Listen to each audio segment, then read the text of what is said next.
Saya tidak menjawab narasi Anda karena Anda udah turun. Anda turun. gereja colok Sampaikan. pantat pendeta, jilat pantatnya. Saya bertanya, pembunuh Yesus itu pahlawan atau penjahat bagi Kristen? Sederhana bukan? Tidak dijawab-jawab. Nah, mending kau ke gereja. Di sini tidak butuh ilmu cowor, ilmu bahlul tidak dibutuhkan di sini. Ya, Anda tinggal jawab. Karena di dalam kitab saudara Roma 14 nomor 9, fungsi kematian Yesus untuk menjadi Tuhan. Nah, siapa yang membunuhnya? Pahlawan Anda atau penjahat? Anda ingin mengatakan dia pahlawan. Oh, berarti pembunuhan itu betul adalah sesuatu yang baik dalam agama saudara. Anda ingin mengatakan penjahat, berarti betul agama Anda adalah hadiah dari si jahat. Mau kemana? Anda mau kemana? Ucapkan apa kepada pembunuh Yesus? Terima kasih paman, berkat kalian kami memiliki Tuhan, dan berkat kalian dosa-dosa kami ditebus. Ayo, jangan munafri. Kalian ingin mengatakan dia penjahat. Apa? Penjahat. Dia itu pembunuh Yesus adalah orang-orang yang ditunjuk untuk melakukan penggenapan. Berarti sudah direncanakan supaya ada yang membunuh. Bagaimana caranya Yesus dibunuh? Ya harus ada pembunuhnya. Bisa enggak Yesus mati sendiri tanpa dibunuh? Ya nggak bisa, kecuali dia bunuh diri. Berarti orang-orang yang berkongko-kongko melakukan kejahatan, melakukan tipu muslihat, melakukan kemudian kesaksian palsu, itu semua adalah perangkat-perangkat yang sudah disusun oleh Tuhanmu untuk melakukan pembunuhan terhadap Yesus. Berarti tentara-tentara Romawi, imam kepala, mahkamah agama, orang Farisi, orang Yahudi adalah kaki tangan Tuhanmu untuk mengeksekusi Tuhanmu sendiri. Lawak gak itu? Lawak. Jadi pembunuh Yesus itu adalah pahlawan dari agama Kristen. Berjasa, sangat berjasa para pembunuh Yesus bagi Kristen. Apalah arti sebuah Kristen tanpa pembunuh Yesus? Maka tolong mulai hari ini kalian cari kemudian nama-nama pembunuh Yesus, kalian nobatkan mereka sebagai pahlawan tanpa tanda jasa. Ayo, apa jadinya kalian kalau Yesus mereka tidak bunuh? Ayo, kalian mau apa kalau mereka tidak membunuh Yesus? Ayo, dosa-dosa kalian mau diapain kalau Yesus tidak dibunuh oleh pembunuhnya? Ayo. Kata Paulus, sia-sialah ajaranku kalau Yesus tidak mati dan tidak dibangkitkan. 1 Korintus 15 nomor 17. Jika Yesus Aduh, kena lagi deh tuh. Jadi benar sekali ya yang dikatakan Bang Juma di dalam 1 Korintus 15 ayat 17 itu. Paulus berkata, kalau Yesus tidak mati, tidak bangkit, maka sia-sialah ajaranku. Karena memang Kristen itu ya pondasinya adalah penyalipan. Nah, penyalipan itu sendiri ya itulah yang nyalip itu dipertanyakan, apakah dia pahlawan atau dia ini penjahat. Kalau itu penjahat, berarti Anda menikmati hasil dari kejahatan. Ya, jangan membunuh, jangan mencuri, tapi Anda asik menikmati hasil curian. Nah, itu yang terjadi pada Anda. Kalau pahlawan, nah mantap lagi itu. Lagi tadi Jumat. jelas itu saudara. Roma 14 nomor 9. Untuk itulah Yesus mati, supaya dia dibangkitkan untuk menjadi Tuhan bagi orang Kristen. Dengan kata lain, untuk itulah orang-orang ini membunuh Yesus agar Kristen bisa diselamatkan. Dengan kata lain, para pembunuh Yesus termasuk iblis yang merasuki Yudas adalah pahlawan untuk saudara Ando tak berakal. Gitu. Oke, saudara Juma. Apalagi? Apa asumsi apa? Tadi saya sudah. Asumsi apa lagi? Saya kan bertanya sama saudara, pembunuh Yesus itu pahlawan atau penjahat? Saya sudah terangkan, Anda tidak Apa? terima.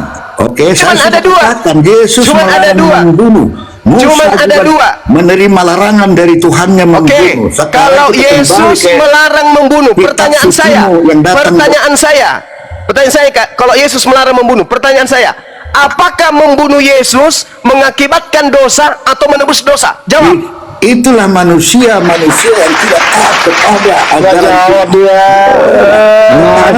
Saya sudah makan sendal menyebutkan. jempit, Saya baca orang di tanya Al-Baqarah, baik-baik. Hei, Al-Ampal, Al-Taubah. Aduh. Siapa itu? Coba, udah diturunin aja ini, turunin daripada saya tampar mukanya pakai sendal, turunin. Kau ke gereja, aku bilang, gak cocok kau di sini. Ini bukan gereja. Kalau kau mau diskusi jujur, saya ladeni kau. Sayangnya kamu nggak mau jujur. Kamu nggak mau jujur. Sudah jelas-jelas Anda melilit lidah. Yesus berkata, apa kata Yesus? Jangan membunuh. Nah, berarti membunuh Yesus itu pelanggaran kan? Pelanggaran. Agamamu berdiri di situ. Berarti agamamu berdiri di atas pelanggaran terhadap firman Tuhan. Aneh. Manusia kucuk. Jangan membunuh, kata Yesus. Berarti membunuh Yesus itu dosa atau menghapus dosa? Nah, ada nggak yang bisa jawab? Jangan membunuh. Artinya membunuh Yesus itu dosa atau membunuh Yesus itu menebus dosa? Ada yang bisa jawab? Saya wakili Kristen menjawab. Silakan. Kalau jujur, pembunuh Yesus itu pahlawan. Karena kalau tidak ada yang membunuhnya, tidak ada Kristen. Dan kalau tidak ada pembunuhnya, tidak ada penghapus dosa.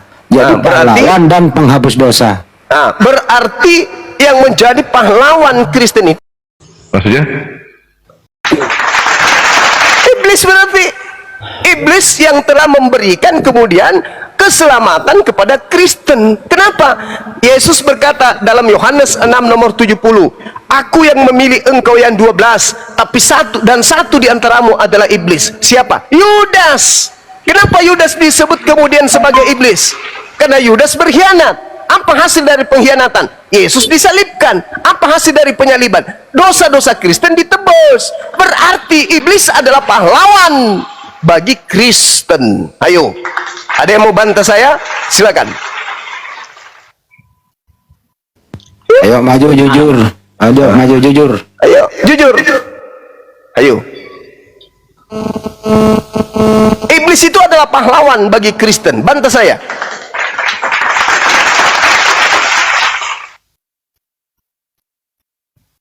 Banyuma. saya. Saya mau nanya Banyuma. Yang membunuh Belanda, yang menjajah Nusantara waktu itu, yang membunuh nenek moyang kita, yang membunuh Pahlawan. Belanda itu pahlawan ya? Pahlawan. Iya. Karena membunuh penjahat, pahlawan. Untuk kemaslahatan orang banyak, itu pahlawan. Kalau Tapi sebaliknya, kalau membunuh orang yang tidak bersalah, pahlawan atau penjahat. Oh, penjahat. Pinter Banyuma. Oh iya, makanya saya Islam. Saya tidak jadi Kristen. Karena saya paham, para pembunuh yang berkongko-kongko melakukan siasat, tipu muslihat, kesaksian palsu, sehingga Yesus dibunuh, semua itu adalah setan. Apa ending dari pekerjaan setan? Yesus disalibkan. Hasilnya apa? Dosa-dosa Kristen ditebus. Berarti Kristen iblis menyelamatkan Kristen dari dosa-dosa mereka. Ayo, posisi iblis di sini sebagai apa bagi Kristen? Si jahat atau si baik? Buat Kristen sih baik. Si baik. Makanya Yesus berkata dalam Yohanes 8 ketika dia hendak dibunuh. Apa kata Yesus? Iblislah yang menjadi bapakmu. Hei, kalian yang mau membunuh aku, iblislah yang menjadi bapakmu, dan kamu mau melakukan keinginan bapakmu. Ayo, berarti Kristen ini anak-anak siapa? Anak-anak Tuhan atau anak-anak setan?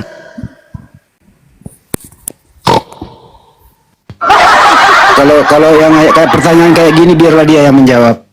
Ya, jawab. Kristen ini anak-anak Tuhan atau anak-anak setan? Tuhan berkata di dalam Keluaran 23 nomor 7 nomor 8, jangan kau membunuh orang yang tidak bersalah. Orang yang tidak membunuh Yesus anak-anak Tuhan, tapi orang yang membunuh Yesus adalah anak-anak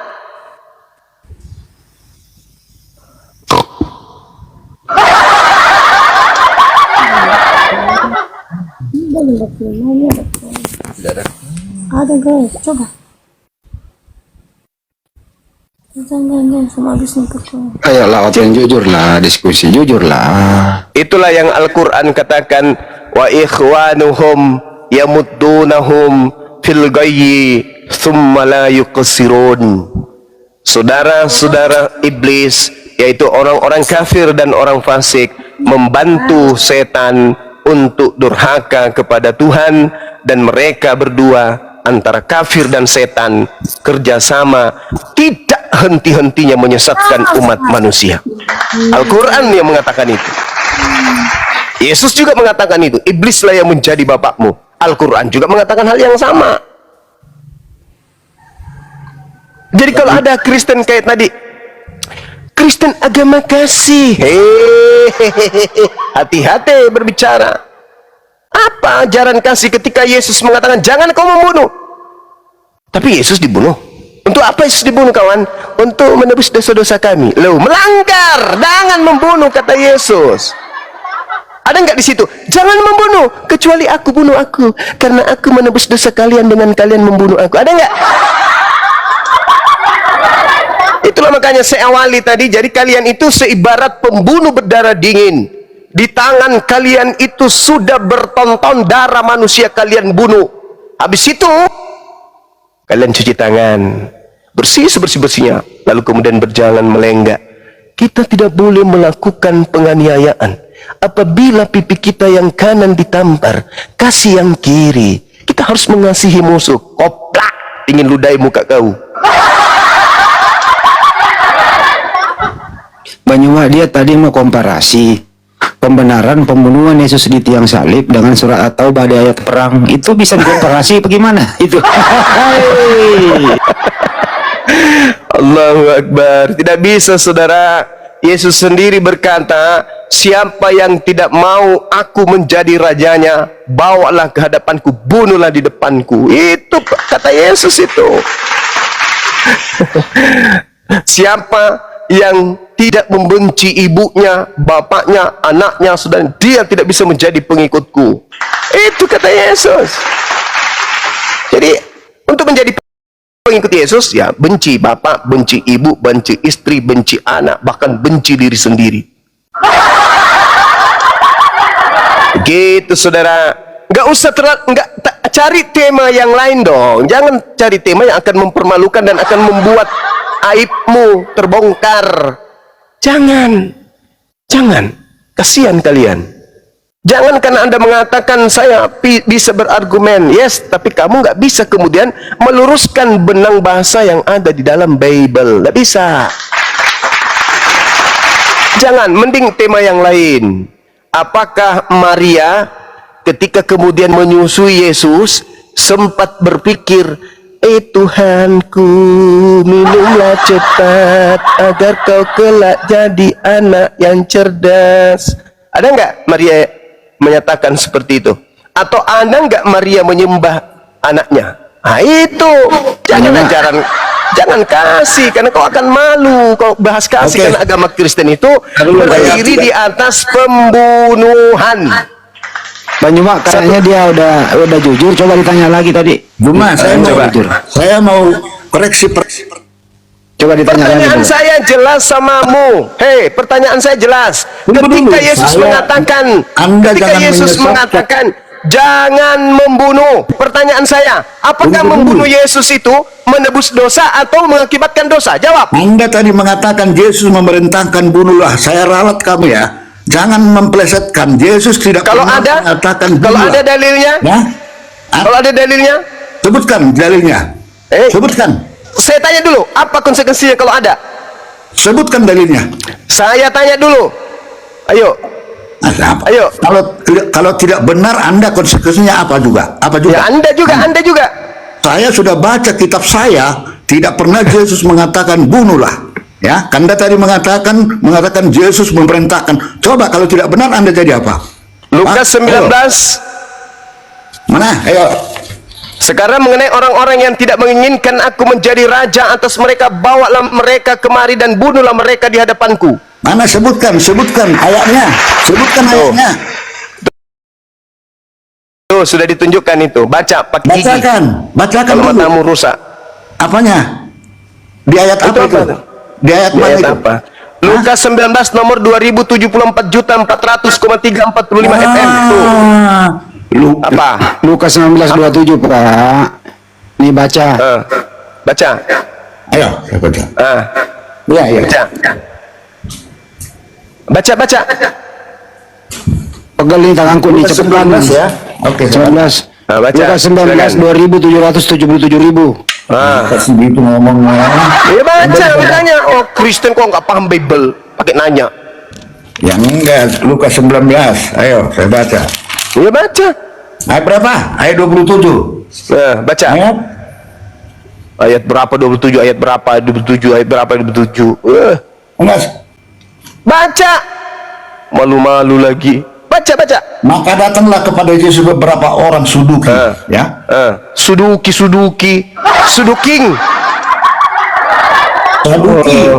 Saduki gitu dong, Suduki. Ini perikopnya pertanyaan Perikop. Tunggu dulu. Pertanyaan Perikop. tentang kebangkitan. Tunggu saya baca, itu perikopnya, ya. Oh, tadi ketika kamu membawa Al-Quran surah Al-Baqarah ayat 191, kau juga begitu? Hah?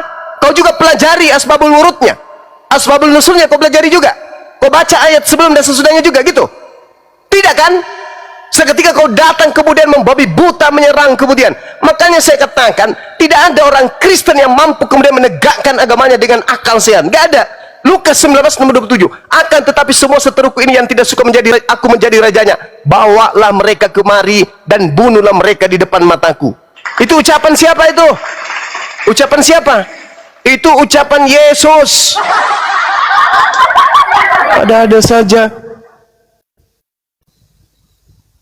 Itu ucapan kitabmu itu. Yesus katanya. Yang ngarangnya Lukas, asisten Paulus yang ngarang itu. Marah itu Lukas. Lukas kau salah. Yang benar itu tidak begitu. Yesus itu mengajarkan kasih. Nah sekarang pertanyaan saya. Ketika Matius 19 Yesus ditanya, bagaimana caranya supaya saya bisa selamat? Apa kata Yesus? Jangan membunuh. Pertanyaan saya. Membunuh Yesus itu mendapatkan dosa atau menghapuskan dosa? Jawab.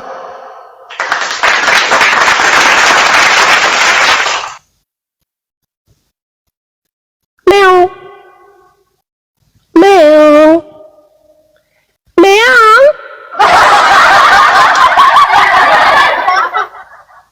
Meow. Meow. Saya kalau di mute terus nih, mana sih mana mau menjawab kalau di mute? Yesus mengatakan jangan membunuh. Pertanyaan saya, membunuh Yesus itu mengakibatkan dosa atau menghapus dosa? Di Lukas Jawab. yang Anda kutip itu bukan perkataan sebagai pengajaran kepada yang jangan kau pelintir.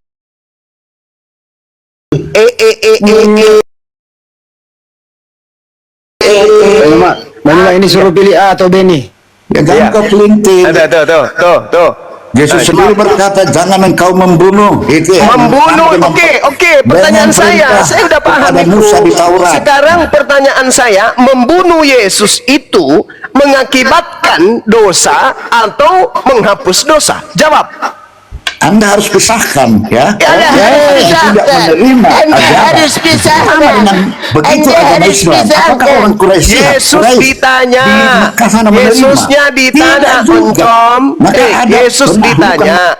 Yesus, ya paman, apa yang harus aku lakukan supaya aku bisa selamat? Kata Yesus, jangan membunuh.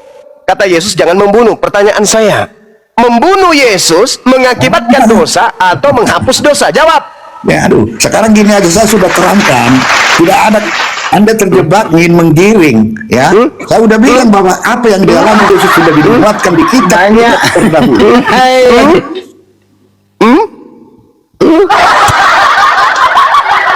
Membunuh Sekarang Yesus begini aja, itu, Cuma.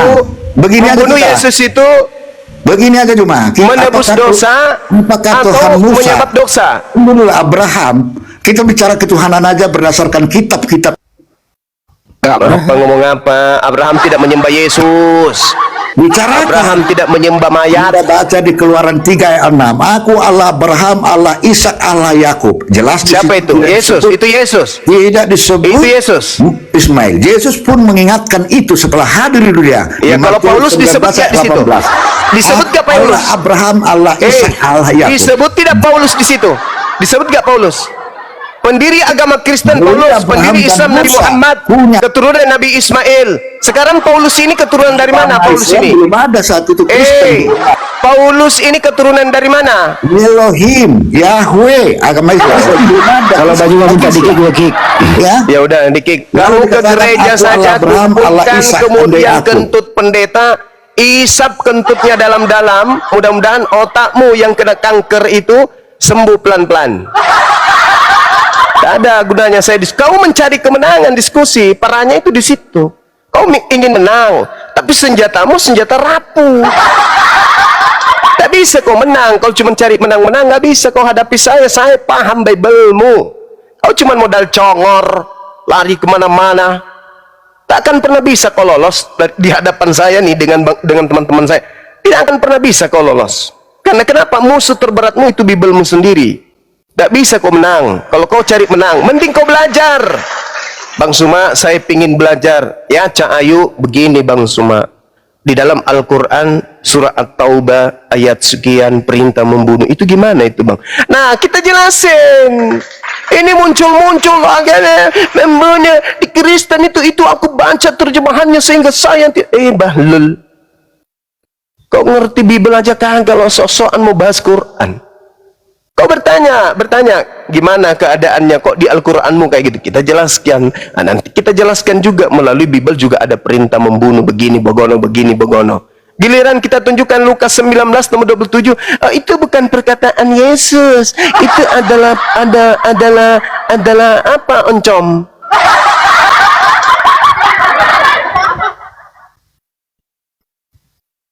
Kalian ini darurat sakit otak.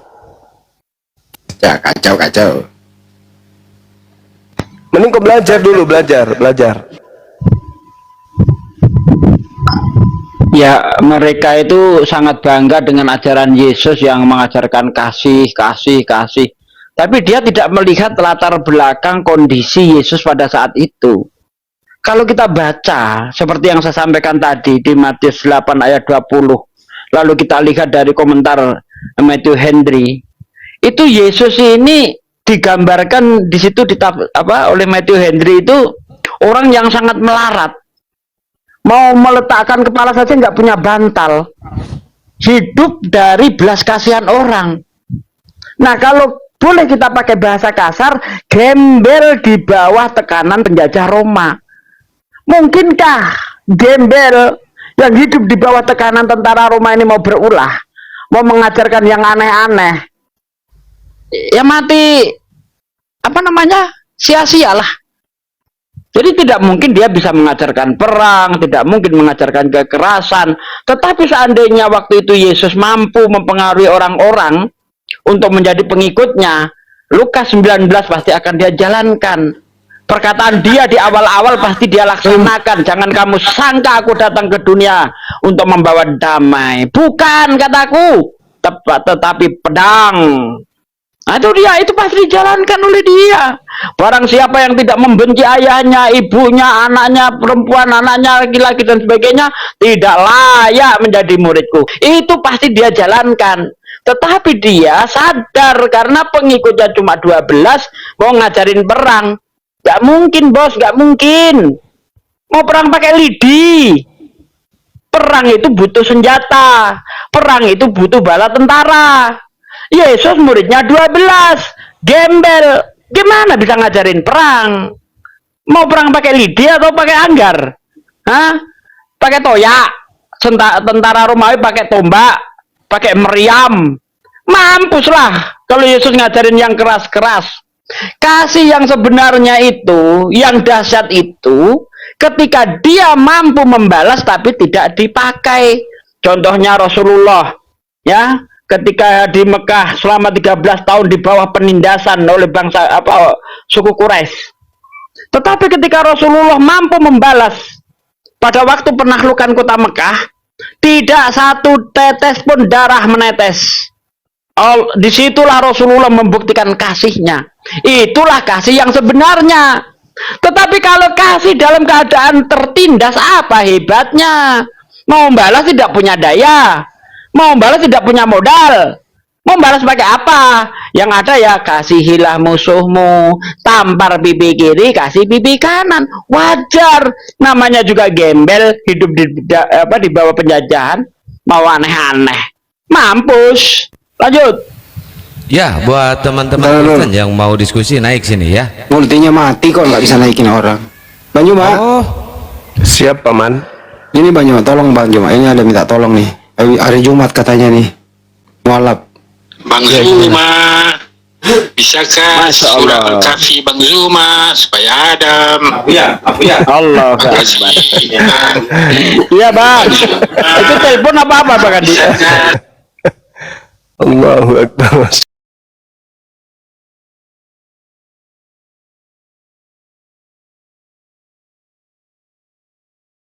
Sebab aku Tuhan ini dikomakan dia nih Bang. Dikomakan dia nih. Sebab aku Tuhan, Allahmu adalah Allah yang cemburu Bang. Ini cemburu nih Tuhan kalian kalau kalian nyembah lain. Tuhan Yesus nyembah. terus masalah di mana? Tanya. Ya betul. Bang artinya Bang, Betul. artinya Terus masalah dengan kalian kenapa? Terus ada apa dengan Kristen? Kenapa Kristen? Bang, Yesus di sini Bang mengajarkan Bang, kalian kita tuh katanya gini kan, ini pada zamannya nih ya, pada zamannya kita tuh diajarkan Yesus untuk menyembah Tuhan yang satu gitu. Jangan kalian buat aku sebagai Tuhan. Hah? Jangan. Abang bisa baca nggak? Coba abang baca. Baca saja. Terus yang kecil betul itu di layar kecil. Baca saja.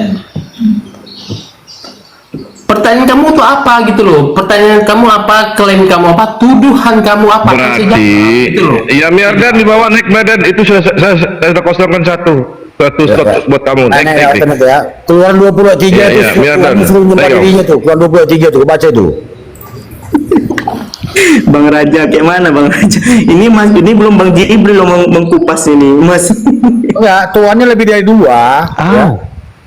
Sudah dikatakan Tuhan itu Esa. ya Miardan minta naik tekan multi Miardan di bawah tolong tekan multi. Aku tidak ada jabat-jabat kau, naik kau ke atas. Akun kau privat. Ya, naik Miardam. Kalau Tuhannya Pak Egel siapa? Yesus katanya, giliran di ayat ini di sini dibilang kan, Allah yang membangkitkan Tuhan dia nggak terima katanya. Tuhannya katanya Esa, dia nggak tahu arti Esa itu. Siapa yang tidak terima? Pak Egel, Tuhanmu siapa? Kamu sendiri itu. Pak Egel, Tuhanmu Saya siapa? tidak mengatakan apa-apa tadi kok. Pak Egel, Tuhanmu siapa? Bapa di sorga. Bukan Yesus.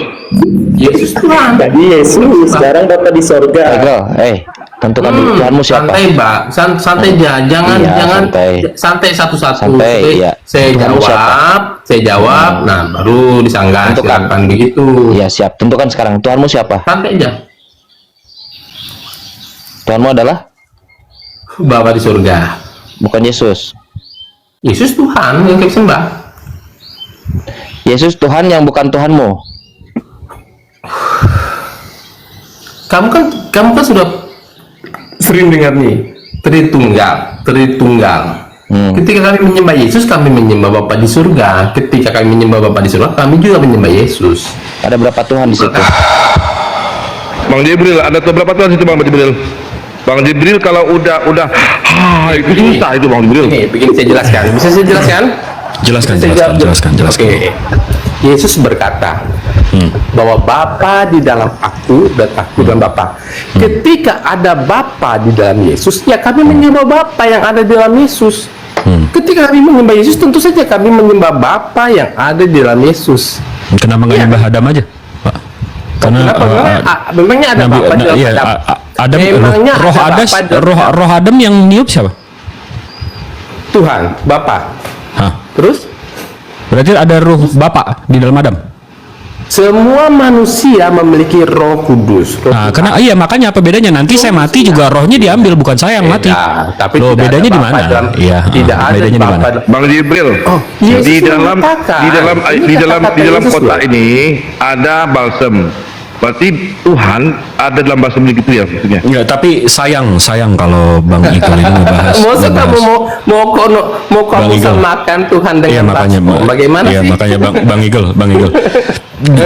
dari tadi saya dengerin abang sayang banget kalau akademisi kayak abang kan gaya bicaranya apa segala macam kan kayak akademisi.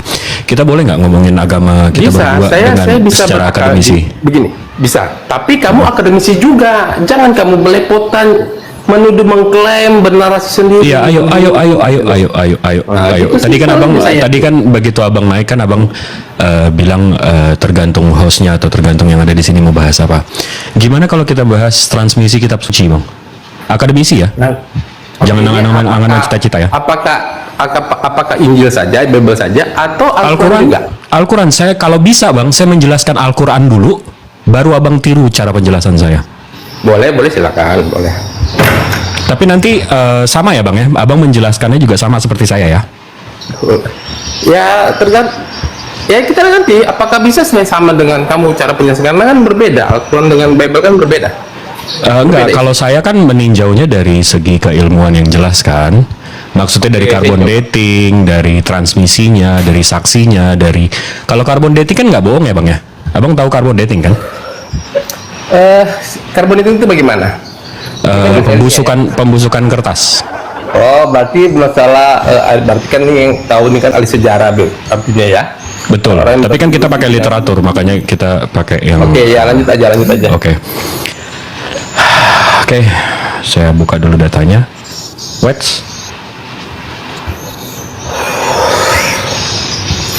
Saya buka dulu datanya.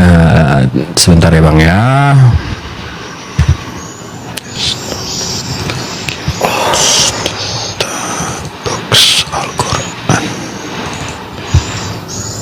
Oke. Jadi di sini Bang. Di sini Abangku. Ini Al-Quran, ini catatan saya sendiri tapi nanti kita bisa verifikasi. Saya bikin timeline di sini Bang. Di sini tahun 571 Rasulullah lahir. Nggak ada akhlak banget ya. Orang ngomong ini. Rasulullah lahir 571. Ayat pertama turun 610. Habis itu beliau meninggal di tahun 5632.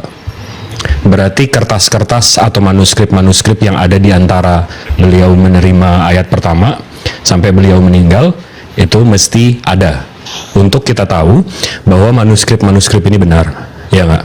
Di sini contoh ada DAM 0127. Kalau saya buka dari islamicawareness.org, di sini ada Quranic manuskrip, di sini ada radiokarbon, carbon dating.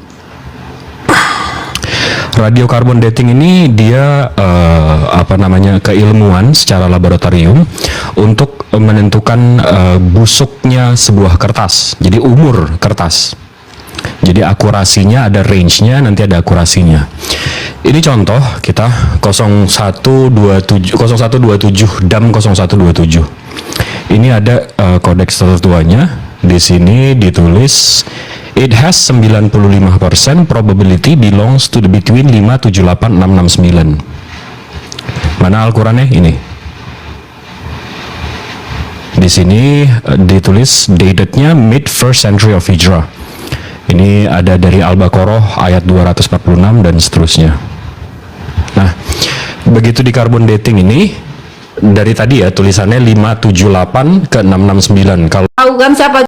berarti itu di 623. Rasulullah meninggal di 632. Berarti ini ditulis 10 tahun sebelum beliau meninggal. Dan ini terus carbon datingnya ada beberapa manuskrip yang jelas. Nah, begitu kita lihat timeline-nya lagi, Di tahun 632 di bulan Desember Rasulullah meninggal, dan sahabat-sahabatnya Abu Bakar, Umar, dan Uthman ini mengumpulkan. Ini bukan beda zaman ya Bang ya. Uthman ini menantu langsung sahabat Rasulullah langsung dan penghafal juga. Uthman, Umar, dan Abu Bakar menyatukan menjadi kitab. Saya kalau lihat di sini tetap di Quranic Manuscript ada beberapa kopi. The Quran of Uthman at Tasakh, Samarkand, Uzbekistan from 2nd century of Hijrah. The Quran of Uthman atau Kapi Museum Istanbul, Turki from 1st and 2nd century of Hijrah. Isinya itu lebih dari 99%. Ini kalau kita buka,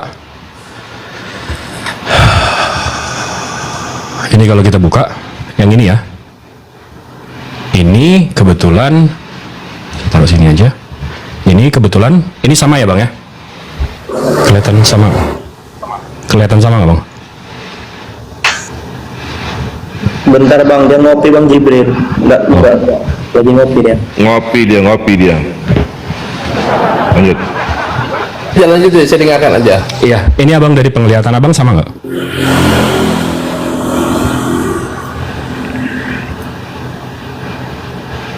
Abang Nigel? Dari penglihatan Abang sama nggak ini? Nah, saya kan tidak bisa pastikan sama atau tidak. Oke. Katakanlah sama. Oke. Di sini saya ada 822 halaman. Di sini dari Al-Fatihah, Al-Baqarah, dan seterusnya. Kalau saya mau ngecek as per di sini di carbon dating ini di abad 7. Abad yang sama dengan Rasulnya. Nah, begitu saya buka di sini surat 110 atau 111. Saya cek juga di sini, saya buka Al-Qur'an yang sekarang. Saya buka surat 110. Habis ini kita lihat di sini 110 ya. Ini kejauhan saya taruh di sini aja. Ya. 110 ini. Saya zoom dulu. Ini di sini Bismillahirrahmanirrahim. Da Ja A Nas Rullahi wal Fath. Sama ijazah anasrullahi wal Fath. Ayat keduanya waro. Oke, kita ini udah 111 ya. 110 ya. Bang Trireta noise. Kita coba itu tadi 110. Kita coba 111. Nyelam. Kita coba 111-nya. Iya, Bang astagfirullah. Bang Trireta noise, Bang. Di-mute aja dulu Trirealita. Di 111-nya ini sama ya. Saya buka 111 juga. Ini Bismillahirrahmanirrahim. Ta bat yada dan seterusnya. Ini 110, 111, Abang mau ke 113 juga bisa, dan seterusnya. Jadi saya bisa memverifikasi ini yang sudah di carbon dating 1 abad dengan Rasulnya. Ini Al-Quran yang online yang turun aja deh. Ini seabad dengan Rasulnya di abad 7. Ini Al-Quran yang sekarang saya cek. Nah, itu contoh transmisi kitab suci Al-Quran. Dan ini sekunder. Primernya kita hafalan. Kalau Abang mau tahu juga soal hafalan kami itu mesti di verifikasi. Ini contohnya, saya tunjukin sekarang. Ya.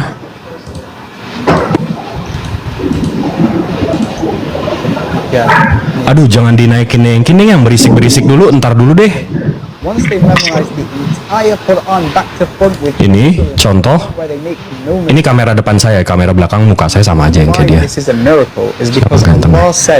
Jadi ini salah satu penghafil-hafiz Quran. Di sini ada sertifikat, ada ijazahnya. Nah, isi ijazahnya akan ditunjukin. Di sini ditunjukin.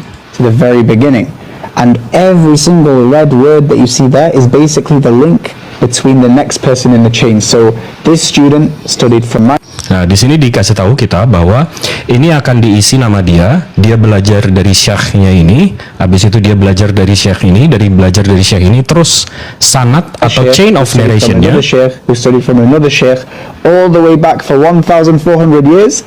And if you look here towards the end of the chain, you can see An Abi Hurairah. Jadi dia mundur 1400 tahun sampai ke Abi Hurairah. Abi Hurairah itu sahabat Rasulullah langsung. The great companion of the Prophet ﷺ, who got his ijazah from the great companion Ubay ibn Ka'ab. Dia dapat dari Ubay bin Ka'ab. Ubay bin Ka'ab ini termasuk 4 orang pertama yang hafal Al-Quran. Who got his ijazah from none other than Ubay dapat dari Rasulullah Muhammad sallallahu alaihi wasallam. Ubay dapat Rasulullah sallallahu alaihi wasallam Muhammad. Jadi chain of narrationsnya jelas, dari siapa dapat dari siapa, dapat dari siapa, dapat dari siapa, dapat dari siapa. Nah, kan kita tadi kita udah setuju, kita bahas soal transmisi kitab suci ya Bang ya. Habis itu ini nggak cuma Injil. Nah, kalau Al-Quran begitu Bang. Nah, Bang Igel coba sekarang ceritakan bagaimana seorang Yohanes mencatat dan mentransmisikannya sampai Abang pegang sekarang. Silakan Abangku. Oke, thank you, Sid. Nah, kalau tentang itu, tadi tentang Al-Quran ya, tapi ini kalau saya lihat dari penjelasannya, berarti ini hasil penelitian dari siapa tadi ya? Siapa bicara itu? Siapa tadi? Saya Om J. Bang J. Bang J. Tadi Bang Jibril ya tadi yang menjelaskan. Tapi itu dari penelitian Bang Jibril sendiri ya? Pencarian saya sendiri, ilmunya udah di luar sana. Oke. Nah, kalau saya tidak punya data seperti itu, karena saya tidak pernah melakukan riset seperti itu. Jadi saya kalau masalah transmisi yang seperti disampaikan Bang Jay tentang Alkitab, tentang Bible, saya tidak punya datanya, karena saya tidak pernah melakukan riset seperti itu. Begitu Bang Jay. Tapi kalau sedikit yang bisa saya tanggapi bahwa ada beberapa informasi yang saya dapat dari TikTok juga, dari YouTube, bahwa Utsman bin Affan ya, yang mengumpulkan semua naskah-naskah atau menuliskan Al-Quran seperti dipegang sekarang. Menantu langsung, betul. Ya, yang sumbernya dari banyak, dari sahabat langsung, betul. Ada yang dari penghafalan, ada yang dari tertulis di kulit kayu kurma, ada dari kulit itu yang tadi saya tunjukin Abangku, kulit onta, dan di dinding. Nah kemudian saya juga mendengar infonya bahwa Al-Quran kemudian disatukan di Mesir, karena dari berbagai negara itu ternyata Al-Qurannya berbeda-beda. Tunggu, disatukan di Mesir Abangku. Gimana? Disatukan di Mesir. Utsman itu di Madinah dan Mekah. Bukan Utsman. Ini kan Utsman kan penulisnya pertama kan. Tapi kemudian yang penulis pertamanya Zaid bin Sabit. Ya. Kan yang mengumpulkan menjadikan bukan Utsman bin Affan itu kan, mengumpulkan menjadi kitab Al-Quran seperti sekarang. Nah kemudian saya mulai informasi beberapa tahun kemudian ketika ini abang agak aneh ini Bang. Abang tajam terhadap penjelasan saya, sementara abang nggak tahu sama sekali soal Bible Abang. Kok abang tajam ke sini tapi tumpul ke kitab abang sendiri, gimana nih Bang? Tuh kan saya katakan saya mendengar di TikTok juga. Oh, katanya gosip-gosip gitu ya. Apa-apa. Oh, oke. Ini kan informasi saja. Siap. Saya tidak mengatakan ini benar loh ya. Siap. Tekan informasi.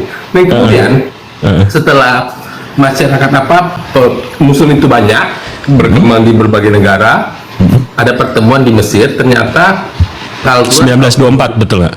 Ya. Al-Quran berbagai negara itu berbeda-beda. Kemudian disatukan di Mesir, bentuk menjadi disamakanlah. 1924 betul nggak Bang? Yang dipegang sekarang. Jadi kan ada berbeda-beda versi Al-Quran. Sebentar, yang lain tenang dulu, dulu. Ini informasi saya dengar loh ya. Saya tidak mengatakan itu betul atau tidak. Tapi itu sendirilah. Kemudian di Mesir itu disatukan versinya. yang menjadi Al-Quran yang sekarang. Yang 1924 betul nggak, Bang? Iya. Oke. Artinya kalau itu betul, berarti kan ada banyak versi Al-Quran sebelumnya. Oke. Begitu. Ini sebenarnya kalau fitnahan tanpa data ini kan saya mestinya bisa sapu aja ya, kayak apa sih lo nggak ada datanya, mana data lo nggak ada. Tapi saya bisa membuktikan kalau Al-Quran kami ini memang untouchable ya. Di sini saya ada data, Bang. Abang bilang tadi Al-Qurannya 1924 ya. Berarti saya tinggal tunjukin Al-Quran sebelum 1924 ya.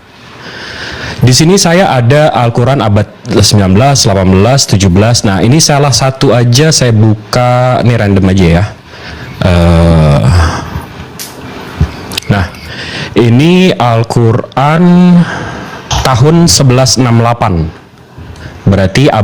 Berarti Masehinya 1754 ya. Berarti sebelum 1924 ya. Di sini lumayan lengkap. Ini kita sama kayak tadi, kita mundur aja, kita buka aja kitab surat-surat pendeknya. Ini abad 17 ya, Bang ya, abad 17-18. Ini saya buka 2 halaman terakhir aja, atau 3 deh, 3. Buka ntar ya. Kok kecil? Kurang gede.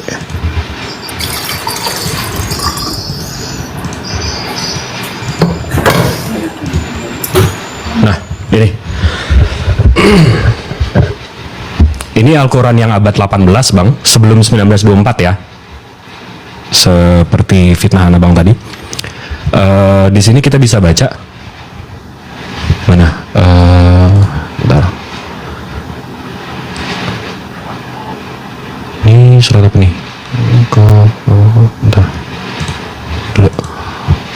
Tara kaifa fa'ala rabbuka bi ashabil fil. Iya. Itu surat Al-Fil. Aku lagi nyari yang tadi kita 110 ya, tadi kita buka. Tadi kita buka 110.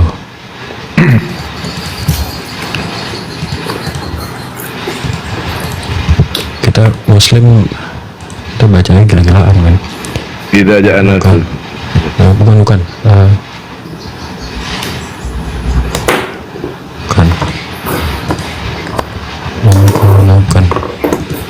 Kan. Ini bukan. Bukan. Wah, buset.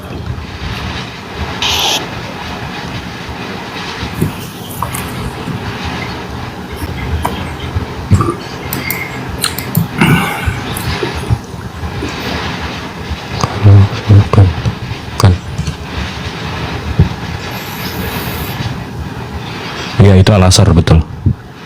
Awal asli.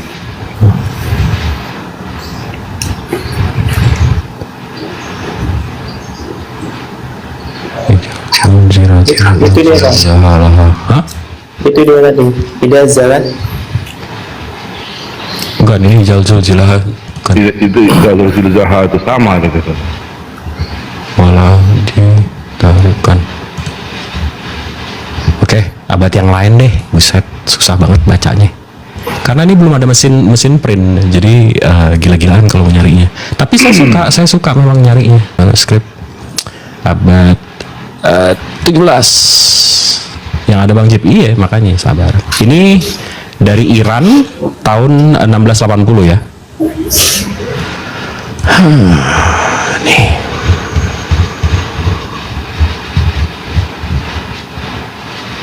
Ya, internet gue. Bentar.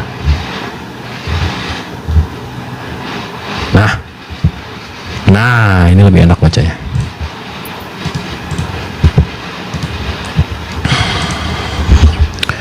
Kul a'udzu bi rabbil falaq. Falaq. Kul a'udzu bi rabbin nas. Kul huwallahu ahad. Ini tabat. Nah, ini tabat nih yang tadi. Ini Bang, ini surat 111 Bang. Tabat yada abi lahabiu watab. Ya, habis itu kita ke lembaran sebelumnya. Nah, nih. Ini yang tadi nih. Idaja Anasrullahi wal fath. Ini abad 18 bang. Kalau ada fitnahan tadi abang bilang 1924 baru dikumpulin. Ini udah ada bang, abad 18. Sama seperti yang Utsman tadi. Mana Utsman tadi? Sama seperti Utsman tadi, sama seperti Al-Quran yang sekarang saya buka. Di mana tuh bang fitnahan abang?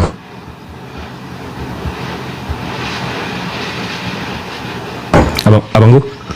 Oke, sudah dijawab. Iya. Oke. Iya, udah saya jawab nih bang. Sebelum 1924, ini Al-Qurannya sama bang. Ini Al-Quran tahun 1680. Kalau abang mau tahu lokasinya, ini ada di New York, di Columbia University. Ada di Rare Book Manuscript and Library. Ya? Tetap. Putus-putus abangku.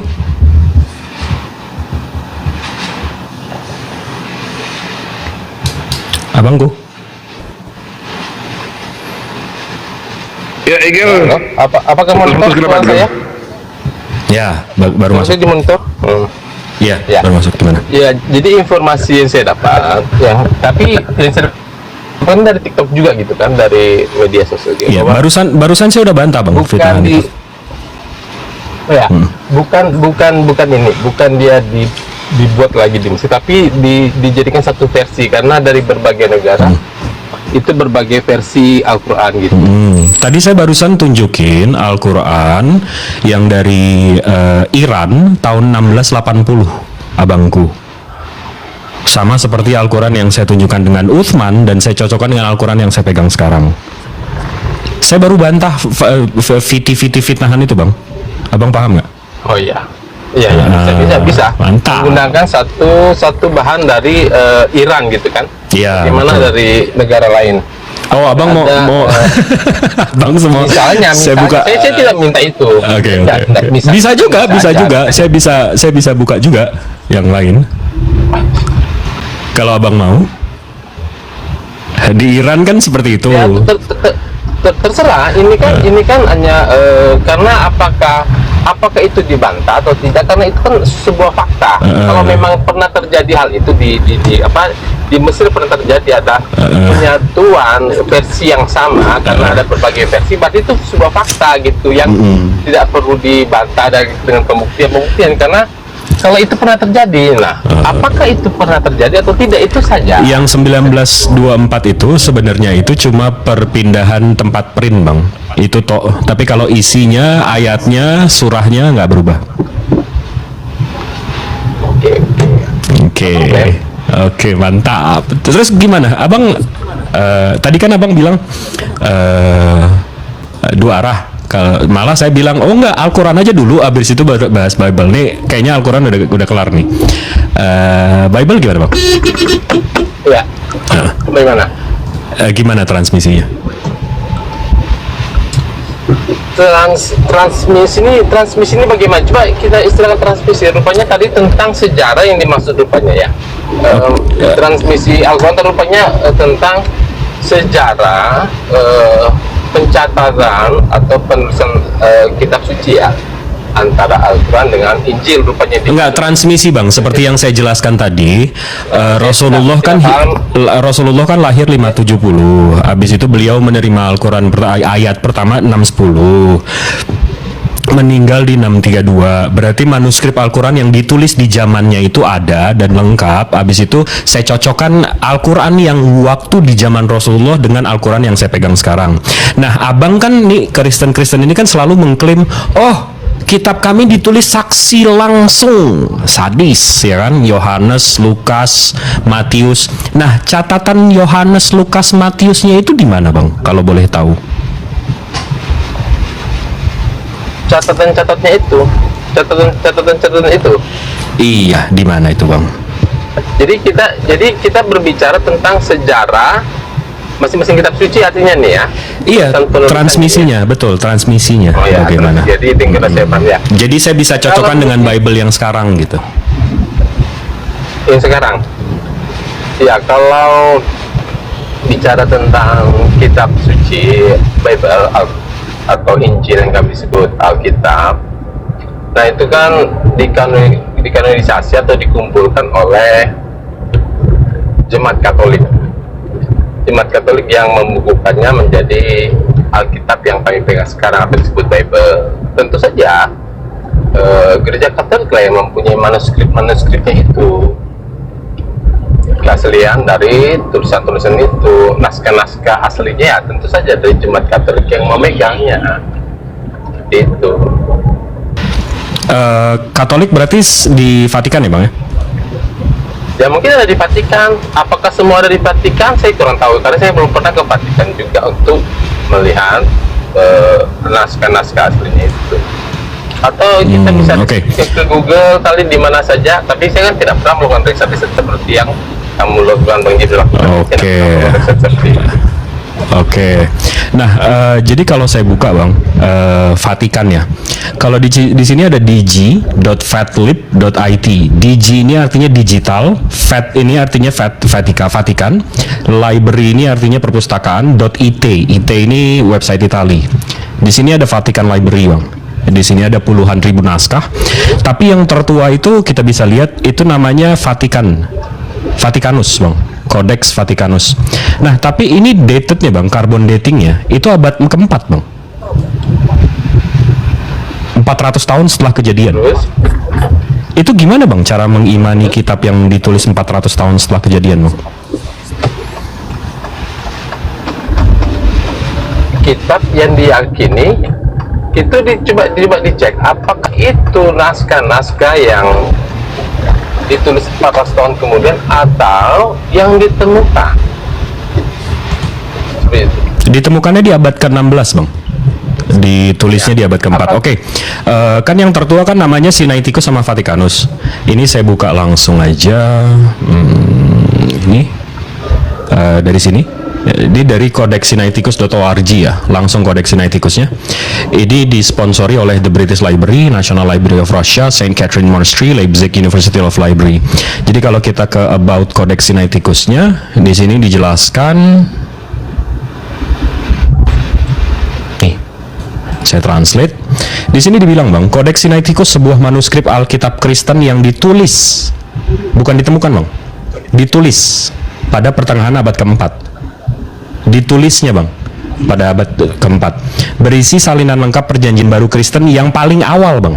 Yang paling awal berarti kita artinya tahu dong, nggak ada yang lebih awal daripada ini paling awal. Di situ bang. Nah jadi yang paling awal bang, salinan kan? Itu ditulis salinan. Itu ada isi kata ya, salinan betul. Kan? Berisi salinan lengkap perjanjian baru Kristen yang paling awal. Ya salinan yang paling awal. Berarti kan ada naskah aslinya. Kan seperti ada naskah aslinya kan ini saya yang naik atau kayaknya agak bagus. Ya di situ dikatakan salinan kan, salinan asli. Berarti kan ada ya, naskah aslinya. Betul. Yang betul. mungkin dari bahasa Yunani ditranslate dari Ibrani ke Yunani misalnya, atau translate ke bahasa Romawi misalnya, seperti itu. Betul. Berarti ada naskah aslinya. Betul. Asumsi kita ya. Ya. Iya, asumsi kita ini ada salinan dan ini salinan tertua dan ada originalnya. Nah, yang saya mau tanya kan di mana nih originalnya? Ya, gitu. Di mana itu, Bang? Di mana original? Saya tidak bisa jawab itu di mana originalnya. Saya tidak bisa jawab. Oke, siap. Berarti kita nggak bisa bahas transmisi kitab suci berarti ya? Karena saya tidak melakukan riset. Ya, kalau yang dimaksud transmisi seperti itu ya saya tidak bisa jawab. Memang. Siap. 8 kali yang saya ya. Ya udah berarti selesai di situ daripada. Oke, siap. Sudah situ aja. Karena mungkin bukan dengan saya kalau mau bicara tentang itu, mungkin dengan memang orang-orang teologi yang mendalami sejarah seperti itu. Mantap. Dari teman-teman yang lain. Mantap. Berarti selama ini abang mengimani aja ya, memang saksi matanya yang menulis gitu ya.